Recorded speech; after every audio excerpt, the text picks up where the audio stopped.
And then when you still also the whole Gaza, them like blockading and everything. What about food and water? How does that go through? It doesn't.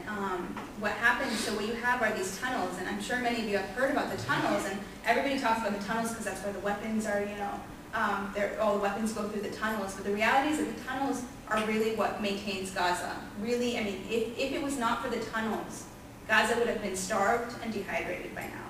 But what is happening now in Gaza has become basically it's not even a state, but like a strip of a black market, where you have everything being shuttled through these tunnels. Unfortunately, Egypt is building a steel wall, underground steel wall, to cut off the tunnels now. But the thing is, the interesting thing is though, because Israel and Egypt, all of them recognize that these tunnels are the lifeline for the Gazan people, and if they cut off the tunnels, then the people are going to actually die. And so they're being very careful not, even with Israel, when they bomb one tunnel, but they'll keep 10 others, and they're very public. I mean, when I went to Gaza, I went into a tunnel. It was easy. It was just like, they're everywhere, right?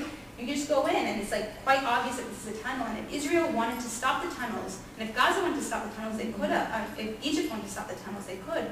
But they don't want to because this is literally their lifeline. And if they close the tunnels, the Gazans are dead, basically. They've starved to death, and nobody wants to say, well, I was the one who engaged in genocide, basically. Then that becomes a genocide.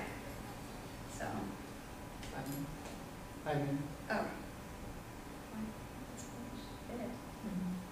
Any last questions? You mentioned the quote about Jerusalem and East Jerusalem.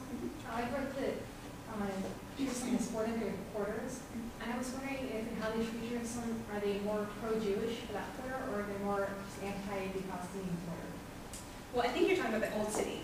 So in the Old City of Jerusalem, is that what you're talking about?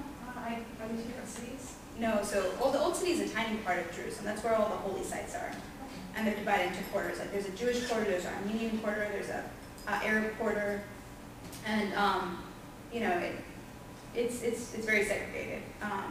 And when you go into the Old City, for example, when you go into the Old City as an Israeli or as a Jewish person, and Jerusalem is very different in the way, I also have visited Israel. Like I've been to Tel Aviv, I've been to Haifa and Jaffa and all those. Jerusalem is very religious, and so it's very clear to see who's Jewish and who's not Jewish, because most of the Jews that live in Jerusalem, at least in the Old City, are very religious looking. So as a Muslim, if you're walking through the quarters as an Arab, you're often carded. It's like perpetual card. Like you'll be walking down an alley and an Israeli soldier will, even if you're in the Arab quarter, you'll be stopped by an Israeli soldier and asked, let me see your passport, let me see your permit, just to ensure that you are allowed to be there. When I would go often to pray in the mosque there, and every single time it's like you walk 10 feet and you're carded by an Israeli soldier.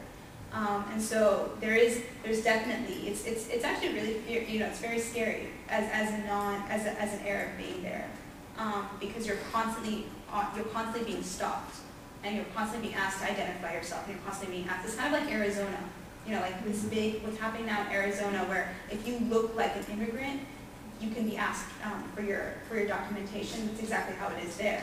If you look non-Jewish, you can be asked for your identification.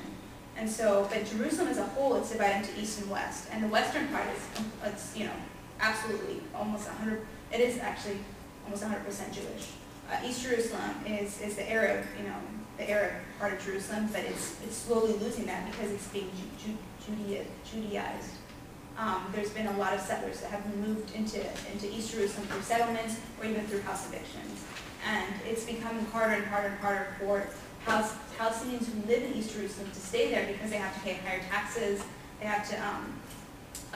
There's a lot of restrictions that really prevent them from living there. Especially the taxes. The taxes are exorbitant on Palestinians who live in East Jerusalem. Palestinians who live in East Jerusalem actually have to finance the religious Jews. They're basically subsidized by the state, by the Israeli state. And the people that are subsidizing them are the Palestinians who live in Jerusalem from their taxes.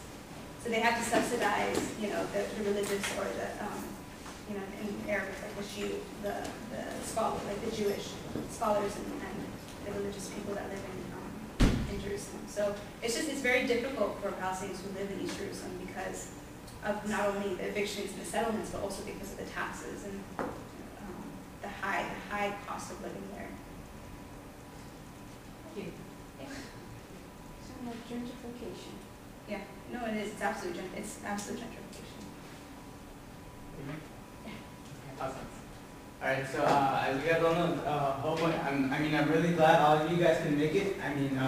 Hopefully this opened your eyes a little bit. And the whole point we're putting on Justice Month is, so we can become more worldly conscious individuals, and as well as, get that knowledge that we don't see usually around, and especially about Palestine in the media. And so what we're going to do at Cal Poly, we're going to try to start a boycott, divestment, sanction movement, and short BDS movement like you see here. So I have an email list.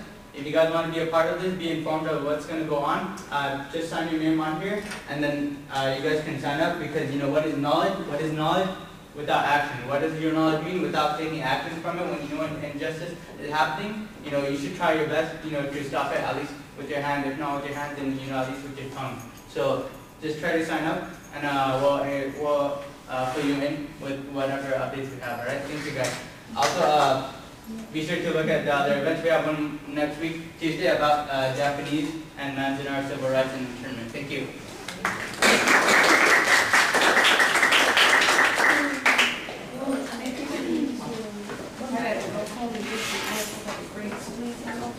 Oh no.